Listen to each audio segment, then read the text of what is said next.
गुप्ता जी, बहुत बहुत स्वागत है आपका हमारे कार्यक्रम में। हमारे कार्यक्रम का नाम है वॉक विथ बिहार। तो जब हम वॉक विथ बिहार करते हैं तो जो सबसे पहली बात समझ में आती है वो ये है कि बिहार बहुत लंबा चला है, कई सालों से चल रहा है। उसकी दिशा भी एक है, जातीयता है, उसमें संप्रदाय है, उसमें छुआछूत है, बहुत सारी चीजें हैं जो बिहार के साथ साथ बहुत दूर तक चला आया है। आपको क्या लगता है, कौन सा ऐसा पक्ष है जो अब बिहार के साथ उसको नहीं चलना चाहिए? Thank you very much for inviting me here. Bihar बहुत चला है और आगे चलता रहेगा, लेकिन मुझे लगता है कि ये जो डिसीजन मेकिंग प्रोसेस है, ये जो डिसीजन मेकिंग प्रोसेस है उसमें जो उचित स्थान मिलना चाहिए था, रिप्रेजेंटेशन मिलना चाहिए था, जो वो समाज जो वंचित रह गया, वो वक्त आया है कि उसको पीछे छोड़ना होगा।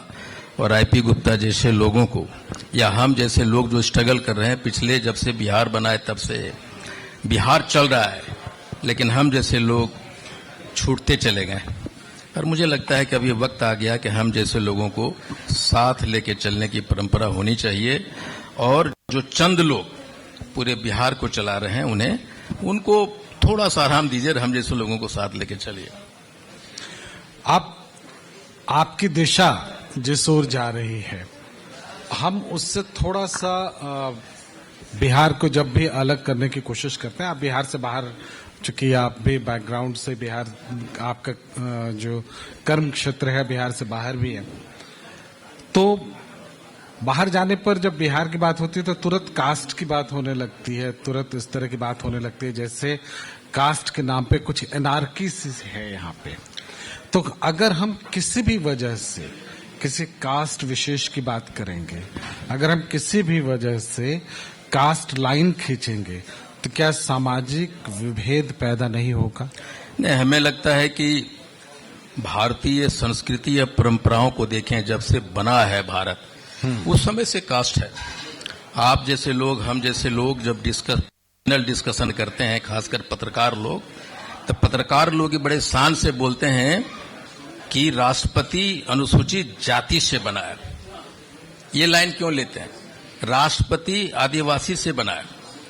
ये मंत्रिमंडल है, उसमें 22 राजपूत हैं, 10 ब्राह्मण हैं, 4 अनुसूचित जाति, 1 अल्पसंख्यक। ऐसा क्यों बोलते हैं? और हमारा देश का प्रधानमंत्री बोलता है कि मैं पिछड़ा का बेटा हूं। क्यों बोलते हैं? इसलिए बोलते हैं, या इसलिए आप लोग भी करते हैं कि we cannot think of anything without caste line.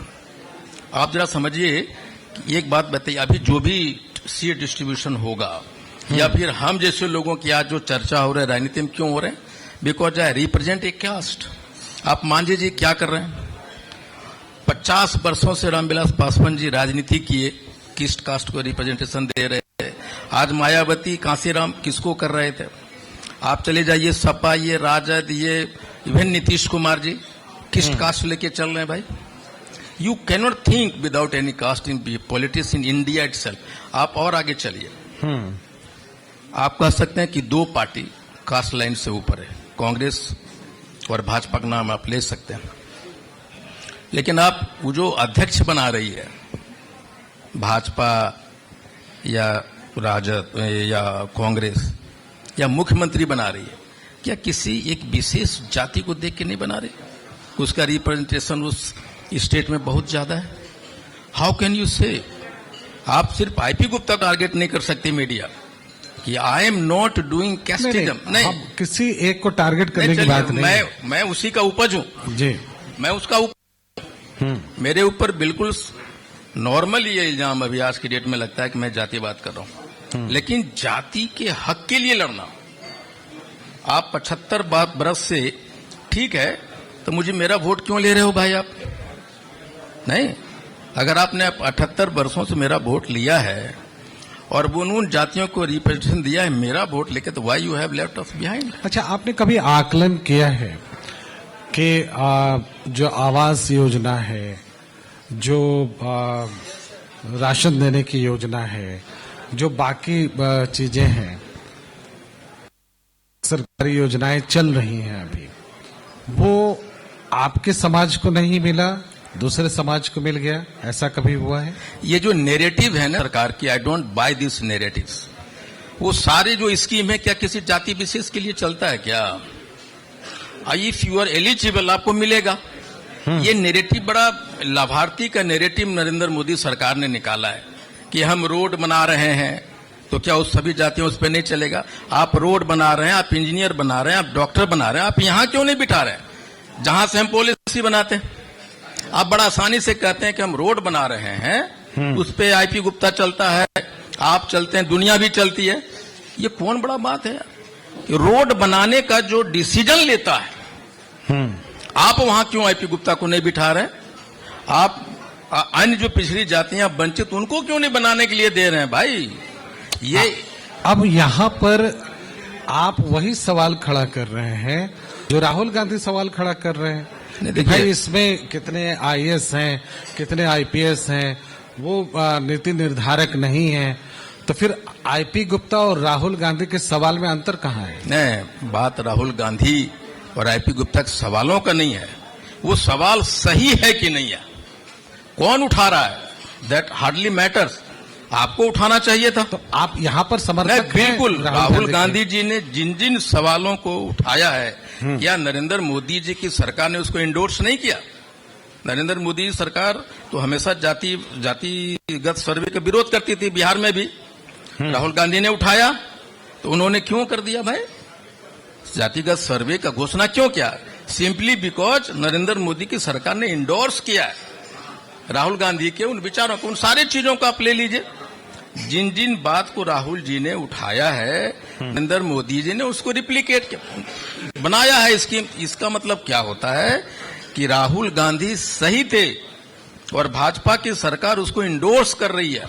चलिए, तो हम ये मानकर चले कि आईपी गुप्ता कांग्रेस की बी टीम के रूप में यहाँ काम करेंगे। वाह अगर राहुल गांधी जी अच्छे सवाल उठा रहे हैं, कल मैं आपके घर पे जाऊं और आपकी बात मुझे अच्छी लगे, तो भाई आपने कोई कह दे कि भाई चीफ एडिटर साहब के ये बी टीम है, अगर अच्छा, हाँ, अगर राहुल गांधी क्या, मैं तो आज भी कहता हूं कि Nitish Kumar ji is the role model for development of Bihar, तो मैं नीतीश कुमार जी के अच्छे कामों को गिनता हूं। आप पिछले 2015 से आप एक भी बात राहुल गांधी जी को बताइए जो कंट्राडिक्शन किया उन्होंने, जो बात कहा उस पर अड़ग रहे।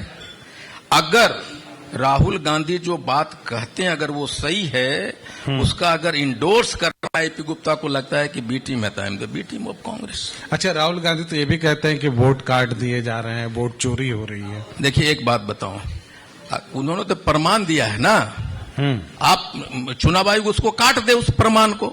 नहीं, अभी मैं एक घटना बताता हूं। सहरसा में भाजपा के कार्यकर्ता लोग गांव-गांव जा रहे हैं और पूछ रहे हैं, वोटर कार्ड आईडी ले रहे हैं, उसमें लिख रहा है आईआईपी, भाजपा, कांग्रेस, वो बकायदा लिस्ट एक एक आदमी का नाम ले रहे हैं और लिख रहे हैं, पूछ रहे हैं कि आप किसको वोट दीजिएगा, आईआईपी, आप किसको, कांग्रेस, आप ये, वो सारा लिस्ट क्यों तैयार कर रही है वो?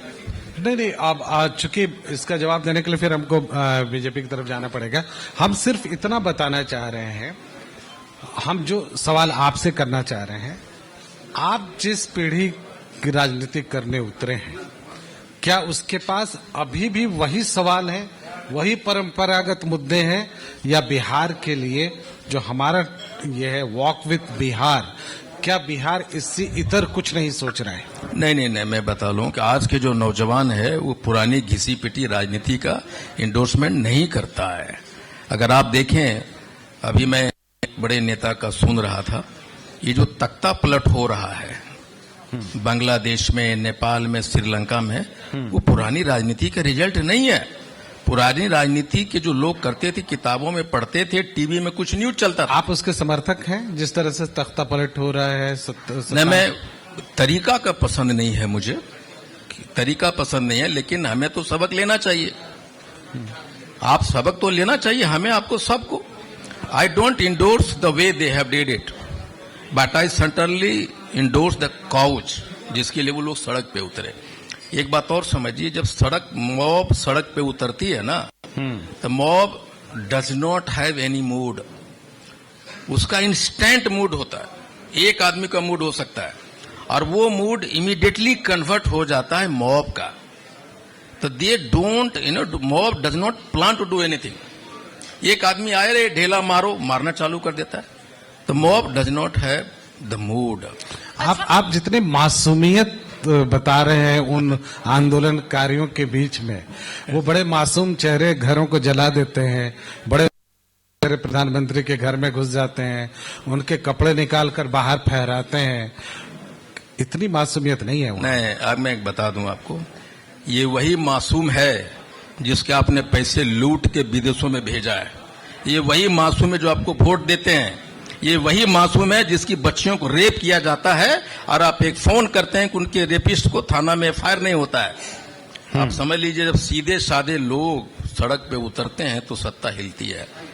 आप कैन नॉट ब्लेम मासूम। अच्छा, आप बिहार में जब हम बैठे हैं तो हमने जेपी आंदोलन देखा है जी। तो जेपी आंदोलन के ये में परिप्रेक्ष्य में अगर हम देखें तो जेपी आंदोलन भी तो एक विरोध था, लोकतांत्रिक विरोध था। बिल्कुल। तो उस समय और अब में बहुत इस तरह के एजिटेशन में जमीन आसमान का अंतर है। बिल्कुल बिल्कुल। तो हम विपक्ष के नेता के बतौर, या हम मान लीजिए कि विपक्ष के बतौर, हम उदाहरण वो क्यों देते हैं? हम ये क्यों नहीं बोलते कि हम साहब जेपी की तरह काम करके दिखाएंगे? नहीं, देखिए, ऐसे मैं जेपी साहब को बहुत आदर करता हूं, बड़े सम्मान के साथ कहना चाहता हूं, अन्ना आंदोलन हो या जेपी आंदोलन हो, ये एक नेगेटिव आंदोलन था। और ये जो नेपाल और बांग्लादेश में पॉजिटिव आंदोलन है। नहीं, मैं ये कहता हूं आपने मजबूर किया है उसको। आप एक बताइए, नेपाल में एक आदमी 21 बार मंत्री बनता है भाई, एक ही आदमी। मैं कहता आपने मजबूर किया है जनता को, उनके सेंटिमेंट्स को। आपने अच्छा गवर्नेंस नहीं दिया, इसलिए वो रिजल्ट है।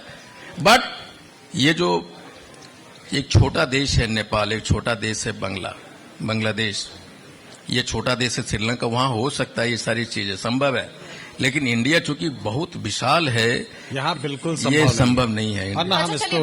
बिहार में चुनाव है, बिहार में ही रहते हैं। देखिए, बिहार में जब चुनाव होते हैं तो विकास की बात होती है, चाहे राजनीतिक दल हो या फिर कह सकते हैं बड़े लीडर्स हो। उनका कहना होता है कि बिहार में विकास का काम हुआ है। अगर हम इंडिया ब्लॉक की बात करेंगे तो उनका कहना है कि विकास नहीं हुआ है बिहार में। आपको क्या लगता है, अब तक 20 सालों की अगर हम बात करें तो आपको क्या लगता है बिहार में कितना काम हुआ है इन 20 सालों? नहीं, certainly I will support Nitish Kumar कि उन्होंने काम किया है। एवरीवन विल से कि उन्होंने डेवलपमेंट किया है, लेकिन हाँ, हाल के दिनों में गवर्नेंस पे आप क्वेश्चन उठा सकते हैं। The way CM house functions, उस पर आप क्वेश्चन उठा सकते हैं, लेकिन each and everyone, each Bihari will agree कि नीतीश कुमार जी ने डिलीवर किया। मैं हमेशा कहते रहा हूं कि एक बार नीतीश कुमार जी को मुख्यमंत्री होना चाहिए था, वो प्रधानमंत्री होना चाहिए था, वो मलाल आईपी गुप्ता को हमेशा रहेगा। हमारा आखिरी सवाल आपसे ये है, एक मुद्दा जिसको लेकर आपने गांधी मैदान भर दिया, उस मुद्दे के सफल होने के कितने आसार हैं इस चुनाव के बाद? देखिए, जीत और हार परिणाम होते हैं, लड़ाई शर्त होती है। नहीं तो मैं लड़ रहा हूं, और जो जो बातें मैंने कही है उस आंदोलन के शुरुआत में, एक भी बात जाया नहीं हुआ है, गलत नहीं बोला मैं। वेरी फर्स्ट डे ऑफ आंदोलन आई सेड कि बड़ी सम्मान के साथ कहता हूं कि जेपी आंदोलन को मैं उनको पीछे छोड़ूंगा। बड़ा सम्मान के साथ कहता हूं कि गांधी मैदान को छोटा करूंगा। कोई मुझे विश्वास नहीं किया था, उस समय बोलता था कि कैसे करेगा। मैंने कहा था कि 74 के बाद बिहार में पहला आंदोलन होगा जो सबसे बड़ा होगा, कर दिया। अब मैं कहता हूं, ये मैंने कहा है कि आरक्षण भी वापस आएगा, तांती तत्व समाज का पान हम लोग बनेंगे। और दूसरी बात मैंने कहा कि विदाउट आईपी गुप्ता और विदाउट पान nobody will become either side CM नहीं बना पाएंगे हमारे बिना, ये भी एकदम लिखिए कहीं पे। चलिए इसी नोट पर हम ये इंटरव्यू खत्म करेंगे। बहुत बहुत धन्यवाद Thank हमारे you. साथ इस चर्चा में शामिल होने के लिए और अपनी बात को इसी बेबाकी से रखने के लिए। हमारी शुभकामनाएं आपके साथ। Thank you very much.